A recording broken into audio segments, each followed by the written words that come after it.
Well, welcome everybody to the Korea Society, our new location. For those of you who are first-time visitors, welcome. For those of you who are repeat visitors, I hope you like this place because we're spending more rent money on it. Okay, good.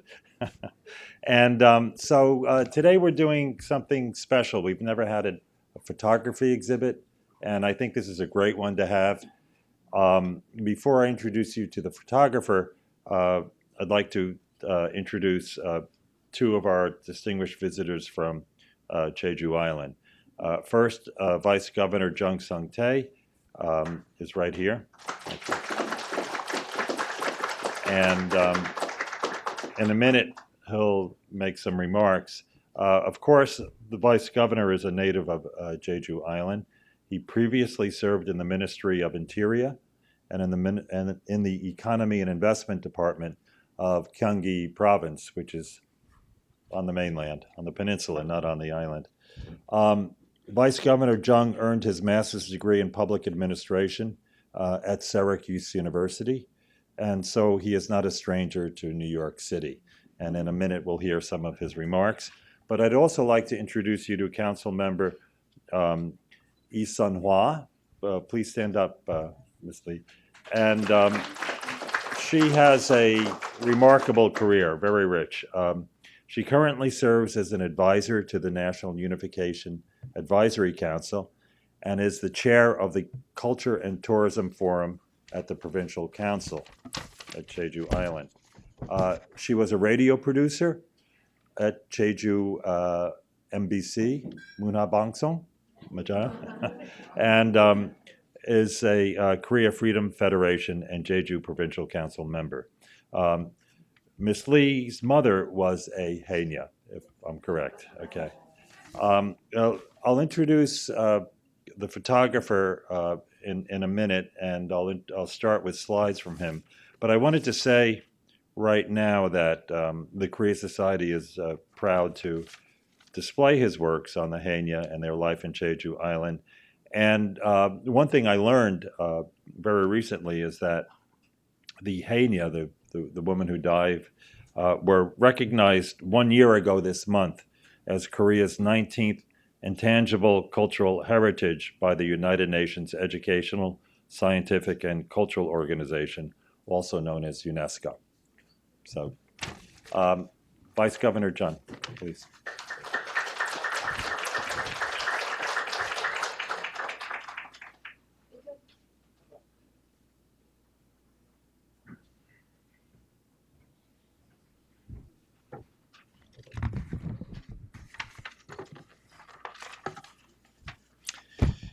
Good evening. Nice to meet you. I'm Jung Sung-tae, Vice Governor for Administrative Affairs of JEJU Special Self-Governing Province, the Republic of Korea. It's a great honor for me to introduce the culture of JEJU HAENYEO, or woman divers, a treasure for all the world, through photos here in New York at the heart of America. First of all, I would like to thank Mr. David Alan Harvey for taking photographs of haenyeo. I would also like to express my heartfelt gratitude to Chairman Thomas Hubbard and President Thomas Ban of the Korea Society, Director Kim Young-lee of Europhotos, Magnum Photos Korea agent, Curator Iris Moon, and President Kim Jong-hyun of the JEJU chapter of the Photo Artist Society of Korea for your efforts to make this photo exhibition possible. Thank you all the guests for being here tonight with us. Photos taken by Mr. David Alan Harvey capture very vividly the lives of JEJU HAENYEO, and their lives represent the lives of JEJU people as well. Women divers of JEJU worked against harsh conditions at the sea with their pioneering spirit. They also show the considerate and sharing lives of the community and strong work ethics. These pictures render those women diverse images with real-life feeling. To the eyes of a foreigner photographer from America, JEJU HAENYEO can be farmers, caring mothers, and wives at the same time. I'm sure that you can feel his unlimited affection towards HAENYEO through his pictures taken while observing up close. I hope this photo exhibition held in New York will sow seeds for the culture of JEJU HAENYEO to grow full-blown as a valuable asset for humanity. I expect that Sumbi Sori, the sound that would make while walking under the sea, can be heard loud and clear here in New York. Once again, I would like to thank you all. I wish all of you happiness and success. Thank you very much.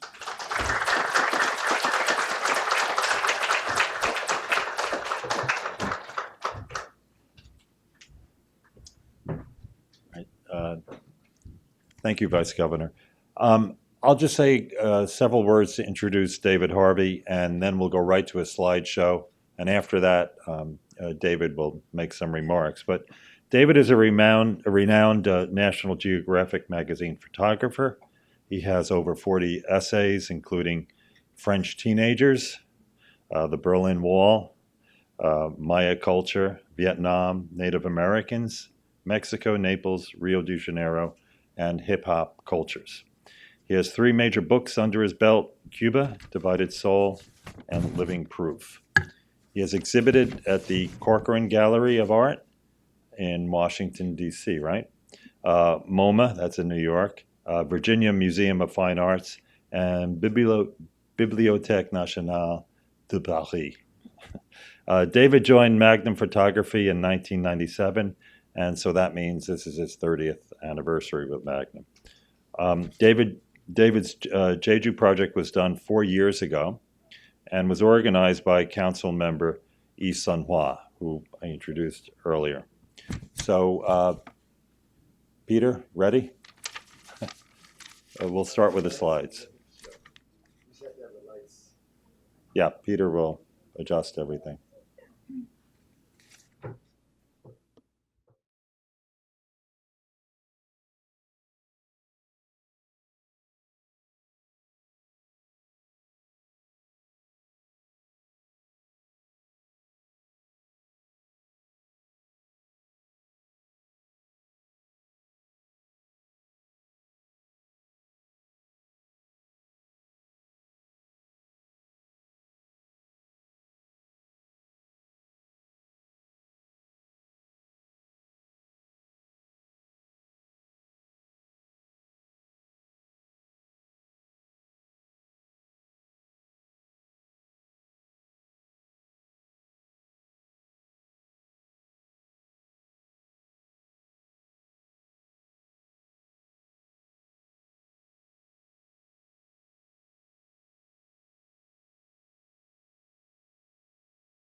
Thank you very much. I'm very honored to be here at the Korea Society, my first visit.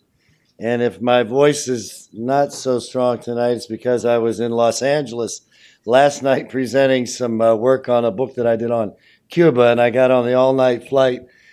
And Iris, who's the curator of this show, when she was first talking to me, and Mr. Lee and all my Korean friends, I said, there's no way that I can make it. I can't. I'm in LA the night before. And I don't like to live like that. And then I thought about it and I thought, I knew that Lee Sung-hwa was going to be here. Mr. Lee was going to be here. And I thought about all these incredible, empowered women who are on the walls here. And I thought, okay. And I told my assistant Alejandra, I said, we gotta do this. So I literally had to race out of the thing and catch the all-night flight. And I'm glad that I did. Because, first of all, I'm impressed with the Korea Society. Can't help but be impressed by this place. I'm impressed with the prints that were made in Seoul and sent here, and the framing. And Iris texted me the other day, and the poor woman has been dealing with me, which is not easy. Because, I'm difficult. I want things a particular way. And 2 days ago, she said, we're about to hang the 50 prints show. And I should put the text message up on the screen because I said, there is no way that I didn't mean to be rude, but it was like, there's no way you're going to get a 50 print show up by Friday night. And so I was almost ready to cancel again because I thought that's impossible. And then I thought, wait a minute, this is the Korean Society.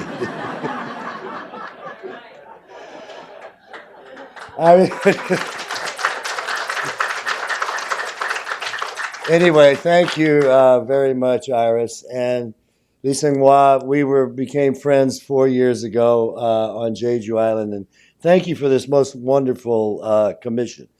Because, if you get to know me as a photographer and as a human being, and if you get to know my previous work, you will know that I immerse myself wherever I am. I started out by immersing myself just in my neighborhood in a small town in Virginia. And I fell in love with the photography of Henri Cartier-Bresson and Robert Frank because these guys sort of didn't need much to make a good photograph. I saw that war photographers needed a war, and Ansel Adams needed spectacular scenery, and Richard Avedon needed famous people. No, these are all great photographers, but they all needed another thing, either a famous person, politician, great scenery, war. Sports photographers needed sports. But these French photographers kind of copied the French Impressionists. They didn't need anything except one little camera, one lens, and just immerse themselves in the subject. And I was in a little town in Virginia, and of course I gravitated to that style of photography because there was nothing going on in my town. If you look at my photographs, there's really not a whole lot going on in most of my photography. But again, there's not like a whole lot going on with the French Impressionist painters either, right? And with some of the greatest art, there doesn't have to be big things happening to create art. And there certainly doesn't have to be big things happening to immerse yourself into a culture like I was able to do with these lovely women who, one of the women on the wall, the woman combing her hair, she's 86 years old. She might not even be around even right this minute. That was 4 years ago. She might already be gone.